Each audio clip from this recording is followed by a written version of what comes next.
Wuthering Waves. This game just came out around a week ago and has been continuously compared to Genshin Impact. So as a Genshin Impact content creator, I feel like it's my duty to also give my take on it. That and this is probably the most productive thing I can do at the moment. So the game opens up with a woman in front of me holding my hand, stabbing my heart, and then immediately pushing me away. It's a bit too close to home, but screen goes black and I wake up in the arms of another woman in the most suggestive angle possible. And then another woman comes in, sensing a theme here. They asked me to follow them, so I did, and then another woman shows up along with this thing. As the protagonist, I have infinite plot armor, so I beat its ass and absorbed its soul. We walked a bit more and then a hologram of a woman pops up for some reason. We arrive at a city, but not before another woman shows up and calls me her dearest seed of face. Like, what the fuck? I started exploring the city and then this guy asked me to backflip 10 times, so I did. I think he was impressed because I got 5 chests for it. I did a bit more of the main story quest and was finally able to pull for characters, the main content in a gacha game. I crawled around on all fours looking at every corner of the map for resources to pull and finally got my first 5-star. It wasn't the character that I wanted, so I scrapped the account and restarted the game. Screen goes black and I wake up in the arms of a woman. Honestly, I'm not a story person in any video games I play, and I tend to skip the story as much as possible, so I don't think I'm the best person to give an opinion on which story is better in terms of plot. But just like in Genshin Impact, Wuthering Waves also gives you a fake skip button. Like, you know how when you're doing a quest in Genshin Impact, you try to click to skip the text to go to the next line, but for some reason it doesn't actually work and you end up having to wait for the character to finish speaking while looking at them standing there doing hand animation A through C and face animation E through F for 30 minutes. It's the same in Wuthering Waves when you're doing the main story quest, except once in a while an actual skip button appears in the top left and it actually skips all the remaining dialogue and allows you to play the game. But that's just for the main story quest. For side quests, the button will always appear, meaning you can skip every dialogue in every side quest. In the later parts of Wuthering Waves story, you play as characters that are actually relevant in that part of the story regardless if you own the characters or not, which I thought was honestly pretty cool. I don't have a comment about the music in this game because that was the first thing I turned off when I was able to control my character. To be fair, I do that for almost any video game I play. I usually pull up the stream of some guy screaming on my face as background noise. There's a standard banner and limited banner just like in Genshin Impact, but the guaranteed pity in Wuthering Waves is 80 pulls as opposed to Genshin's 90 pulls. There are also separate banners for characters and weapons. This means you will never get the 5-star weapons in the character banner and vice versa. The standard weapon banner also allows you to select a 5-star weapon in that banner so that the next 5-star that appears in that banner will be guaranteed to be the weapon that you want. The limited weapon banner only has one 5-star weapon in it, and the 5-star you get from that banner will be that weapon 100%. For new players, there's also the discounted standard banner, but the difference between this discounted standard banner and the one in Genshin is that this one allows you to pull up to 50 wishes before it disappears, with the 50th wish guaranteeing a 5-star standard banner character. And if your waves are not wuthered yet, after that banner disappears, there's another one-time banner that allows you to pick a standard 5-star character so that the next 5-star from that banner will 100% be the character that you picked. So you don't really have to reroll another account like in Genshin to get the character that you want, but I'm in my rebellious stage in life, so I rerolled 8 times. There's honestly no argument to which game is more generous with the pulls, but I feel like I'm the outlier when it comes to gacha games because how generous a game is not very important to me. Yes, it's satisfying and less frustrating to be able to get characters quicker and be able to control what characters you want and what characters you don't want, but what's more important to me is that what you're able to do with the characters that you get, because after all, what's the point of getting a character if there's nothing new to do with that character? Looking at the game that starts with a G right now. There are also several differences in the combat system. Let's start with the energy system. In Genshin Impact, it's pretty simple. You press E until this circle starts glowing brighter than the sun, which then you can press Q and repeat the process. In Wuthering Waves, there's 3 types of energy you need to manage: your Resonance Liberation energy, Concerto energy, and your Forte energy. Filling up your Resonance Liberation energy will allow you to use your Resonance Liberation, which is your elemental burst. Filling up your Concerto energy will allow your current character to perform some sort of action when they get swapped out, usually above to the character that you swap to, and allow the character that gets swapped to perform an attack. Filling up your Forte energy will allow you to consume some or all of it to enhance your character's resonance skill or elemental skill or certain attacks. You can dodge attacks like in Genshin Impact, but if you do it at the perfect time, the game will go slow-mo, indicating that you've performed a perfect dodge, which will give you some Resonance Liberation, Concerto, and or Forte energy depending on the character. And if this Wuthering appears and you attack at the right time, you can perform a counter, which will block the attack and deplete some of this bar right underneath the enemy's HP. And if you don't attack at the right time, we'll take a wild guess on what happens. If that bar is completely depleted, the enemy will be stunned by how gorgeous you are and just stand there for a couple of seconds for you to hit them. Some people might say the combat is a lot more complicated than Genshin, and while I agree that there are more button inputs, I honestly can't decide which one is more complicated because Genshin has elemental reactions, and if you really want to do the most damage, the order in which you attack your enemies matter depending on what elemental reactions you're trying to do. And if you really like to think, there's also the elemental gauge theory, but I don't like to think, so I just face roll my keyboard and hope for the best. The echo system in this game is the equivalent of the artifact system in Genshin Impact. Every time you defeat certain enemies in the game, it will have a chance to leave its regrets behind in the form of these semi-transparent yellow things called echoes, and you can absorb them with this ball-shaped object.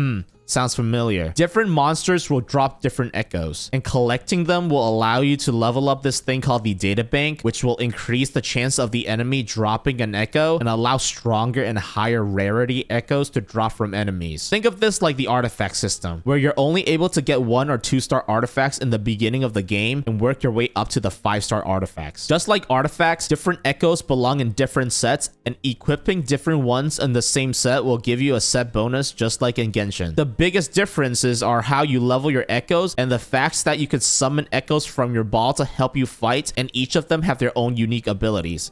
Sounds familiar as well. Unlike in Genshin, you don't have to spend resin or wave plates as they call it in this game to get echoes. So if you really have absolutely nothing to do in life, you can really spend a whole day farming for echoes across multiple worlds. The catch is that the echoes come with a main stat but without substats. To get substats, you have to spend wave plates to get these EXP capsule things, which will allow you to level up your echoes. And every 5 levels, you can use these dice looking things called tuners to unlock a random substat, which is also obtained by spending wave plates. So realistically, you're still time gated, but your disappointment can come later rather than now. But unlike in Genshin, the only RNG part is unlocking the substat. You don't actually level the substats. So once you get an echo with crit rate, crit damage, you don't really have to feel the existential dread of it rolling into flat HP. I honestly don't know which game has a better artifact system, but if you were to ask me to pick between watching grass grow or watch paint dry, I wouldn't know what to pick either. I guess it's up to personal preference. In Genshin, you have to get the right main stat, the right substats, level it, and hope it rolls into the substat that you want. But you can do it like 12 times a day. In Wuthering Waves, you can essentially farm until you get the main stat that you want, but you can only level like 2 echoes to the max level a day. In terms of gameplay loop at the current state, this is the part where I think they are almost identical. You have your open world bosses, weekly bosses, these leyline domain hybrids called tacit fields, and of course the Tower of Adversity, which is your spiral abyss. The one big difference is that Wuthering Waves has this roguelike mode called Depths of Elusive Realm, which is basically the simulated universe equivalent of Honkai Star Rail. I honestly feel like they just looked up random words from the source or something when they're coming up with a name. For those that don't know what I'm talking about, in this mode you have to defeat enemies to progress through a number of stages depending on the difficulty that you select, and throughout each stage you can pick different random enhancements to your abilities or passives for your attacks. Almost like unlocking skills on a skill tree, these enhancements accumulate from stage to stage, so by the last stage, your gameplay can potentially end up looking like this. In my opinion, this is probably the most interesting thing that Wuthering Waves currently have to offer, because you don't need highly invested characters to clear this mode, and most of your damage actually comes from the random buffs that you pick. I've talked about how story is not very important to me, but the gameplay loop in almost any game is definitely at the top of my list in terms of importance, because at the end of the day, this is what I will be doing 99% of the time I'm playing the game, especially across the span of months or even years. I don't think I'm alone on this when I say how long I stay interested in the game depends on how interesting the gameplay loop is, or maybe I'm just delusional. I think for any live service game, there will always be a gameplay loop, and to keep the players interested, the developers usually add more to the gameplay loop, or at least update the current gameplay loop with each big update to change things up a bit and give the game a refreshing feel to it. I don't think there's a single game out there that have not added a single new activity relevant to the main gameplay loop, or even change how the current gameplay loop works over multiple years of continued development, and instead spent all the development time on mini games that have absolutely nothing to do with the core gameplay. I'm not not saying it's a wrong business decision for Hoyoverse to do that. In fact, it's probably the correct one, because why change what works? I'm just kind of upset that the gameplay loop have not been updated since the release of the game. As for which game is better, I'm just gonna go by the gameplay loop since that's what's most important to me. I think it's too early to tell since Wuthering Waves just got released, but at the current state of things, I think the two games are essentially identical. Once you have completed all your one-time activities like the main story quest, you're left with spending resin, doing Abyss, and Elusive Realm on reset. I want to see what update the game makes and where it goes in like a year. I think for a lot of Genshin Impact players, they have been hit with the nothing left to do syndrome. They have done everything Genshin Impact has to offer hundreds of times, so with each big update, they hope that the core gameplay loop would change so that they can go from update to update without the gameplay loop becoming stagnant and monotone. But when every update is just map expansion, main story expansion, new characters, an update direction that doesn't really fit in with what they want, I think it's completely understandable why some players would be frustrated. They want to play the game, but there's nothing interesting left for them to do in the game. I believe every person has their own threshold on what is acceptable to them and what is unacceptable to them. Some people started playing Genshin since day one and is still having as much fun as they did from day one. Some people played Genshin for a day and quit. Everyone has their own opinions on it, and I think all opinions are perfectly valid as long as they stay as opinions. But the line gets crossed when we start to disrespect each other's opinions and start shoving our opinions down each other's throats. But I'm kind of used to things being shoved down my throat, so...